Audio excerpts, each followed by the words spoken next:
அப்போது ஒரு படத்துக்கு சிக்கல் வருவது என்பது ஏதோ சில காரணங்கள், நீங்கள் ஒரு நினச்சி எடுப்பீங்க, சென்சார் போர்டில் இருக்கிறவங்க அது வேறு விதமாக எடுப்பாங்க. அப்படி வந்து இருக்கக்கூடிய ஒரு சூழ்நிலையில் நீங்கள் கையில் சர்டிஃபிகேட்டை வாங்கிட்டு நீங்கள் ரிலீஸ் டேட்டு ஃபிக்ஸ் பண்ணணுமா? நீங்கள் ரிலீஸ் டேட்டு ஃபிக்ஸ் பண்ணிவிட்டு சென்சார் போர்டு வந்து பேக்வேர்டில் வந்து ரீவைண்ட் பண்ணி ஒர்க் பண்ணணும்னு சொன்னால் கோர்ட்டாக தானே கேட்டுச்சு. இது நான் கேட்கல, சென்னை உயர்நீதிமன்றம் கேட்டுச்சு. நீதிபதி கேட்டார், நீங்கள் ஒரு டேட்டை ஃபிக்ஸ் பண்ணிவிட்டு சென்சார் போர்டு அதுக்கேற்ற மாதிரி ஒர்க் பண்ணணும்னு எதிர்பார்க்கறதுல என்ன நியாயம்னு கேட்டாங்க.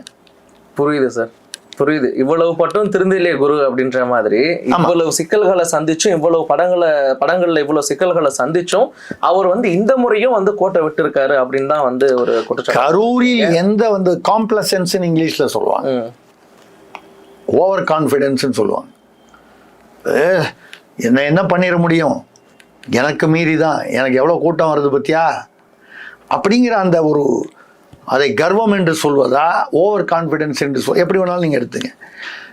எந்த அந்த காரணம், கவனக்குறைவு, அந்த அந்த அந்த அந்த போக்கு, அந்த எண்ணப்போக்கு அந்த 41 உயிர்களை பலி வாங்கியதோ, ஜனநாயகன் படம் என்று பலிகடாவாகி நிற்பதற்கு காரணம் இது வந்து நீங்கள் திமுக காரங்க செஞ்சிட்டாங்க, இவங்க செஞ்சிட்டாங்க, அதெல்லாம் யூகங்கள்லாம் இருக்கலாம். அதெல்லாம் தாண்டி விஜய் தான் முதல் காரணம்.